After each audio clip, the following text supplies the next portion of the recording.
Hello everybody, this is Post-Production Pi with srlounge.com. Now in this mixology tutorial we're going to take this little shot right here and we're going to turn it into a nice vintage looking image. And you know what, to be honest, I love vintage effects, but I like them to be very subtle. Vintage effects kind of work in a few situations, and I'll tell you what I think are the rules to kind of vintage effects and everything like that. Now of course we're going to be using the Lightroom 4 preset system, but we will definitely show you all the settings, so if you don't have the system, you can still benefit by seeing exactly how we pull off this effect. Now, I have a couple different rules. Actually, I think there's 3 rules for vintage shots. Number 1, a vintage effect needs to go over an image that has a timeless and vintage feel to it. Like for example, there shouldn't be modern elements in that image. If they have a new Gucci pair of sunglasses or a new Oakley sunglasses that just came out, last week, putting a vintage effect on that is just going to look like you took a modern image and put a vintage effect on it. So I like to take images that have a very classic kind of look and then apply a vintage effect to them. Number 2, I like my vintage effects to be very subtle. I don't like to go over the top and create these crazy sepia toned images and all that kind of stuff. I like to be a very subtle look.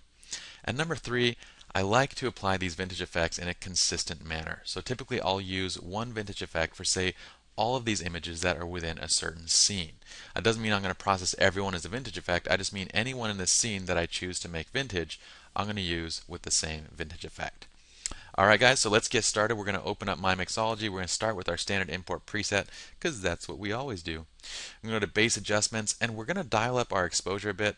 But when we save out the preset, we're going to actually reset it because we don't include exposure in the preset. We want to keep it at 0 because we're supposed to. Right now we're creating this preset based on a standard exposure.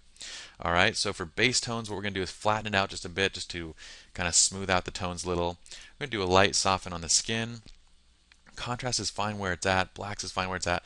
What I'm going to do right now is actually add in my curve, and then what we can do after that is see if we need to make any additional tweaks. So I'm opening up my warm curves. I'm going to go to a warm amber vintage punch, and this just creates like kind of a slight vintage look where the highlights are pulled down, the shadows are pulled up, and we get kind of a nice but still high contrast look to this vintage shot. Alright, this looks great right there. What I might do is go back up to my base adjustments now, and I might tweak my saturation. Maybe I want to do a light desaturation on this image. And that's great. Now all I got to do from here is just dial in my white balance. So here's what we're going to do. We're going to actually zero this out because we're done with our preset. Let's zero it. We're going to save this before we make all the other adjustments. We're going to create a new My Mixology folder. So let's do, or not a new folder, but a new set. So what we're going to do is we're going to actually, let's take a look to see what we have so far. I want to put this in a new collection and I want to name it just vintages. We have fades right here, but these are really more fades, not necessarily just vintage looks. So let's create a new section. It's going to be 70 and it's going to be vintage. So let's first copy this. Let's hit rename. We're going to hit copy. So we copy that toy camera look, or the whatever the wording, and then we're going to hit plus. We're going to say a new preset name. This time we're going to label this new section 70 and we're going to say vintage. I'm going to hit check none because this is just the section header. So we create that, whoops, and we forgot to put in our My Mixology. So I'm going to drag it up.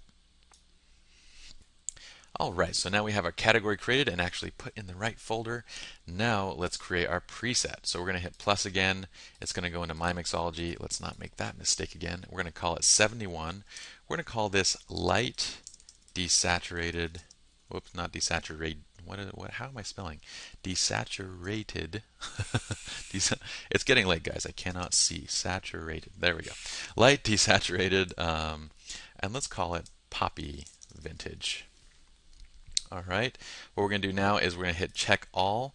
We want exposure selected. We don't want white balance selected because we're going to leave that as shot or whatever the modification is. So we're going to leave white balance unchecked.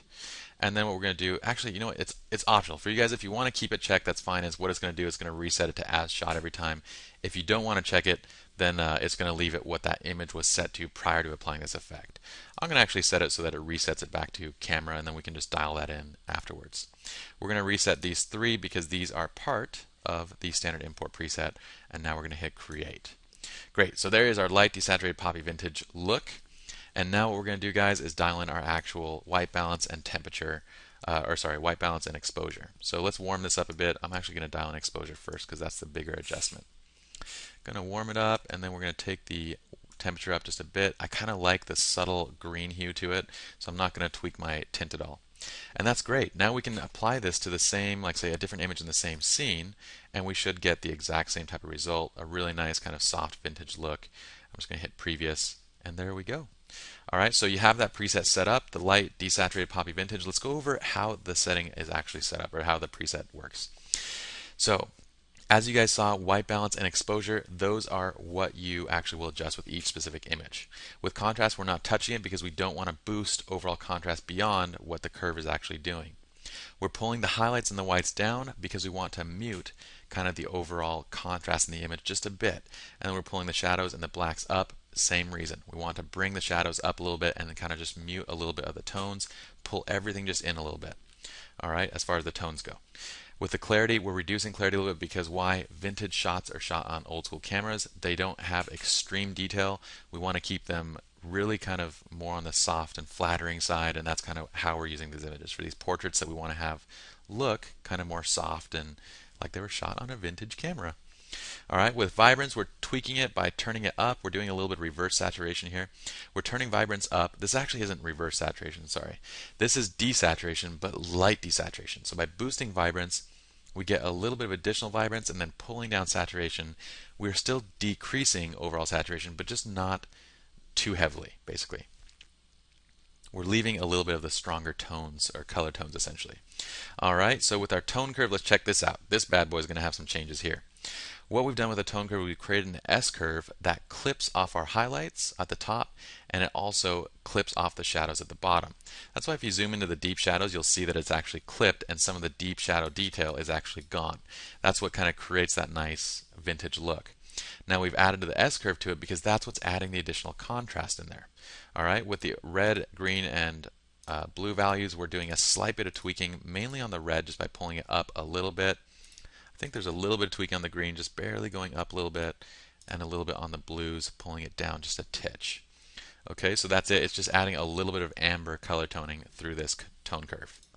All right, let's take a look at the detail. We have the same thing for sharpening. If you guys don't want to keep it this sharp, that's cool. This is our standard sharpening setting, 70, 1.5, 10, 20.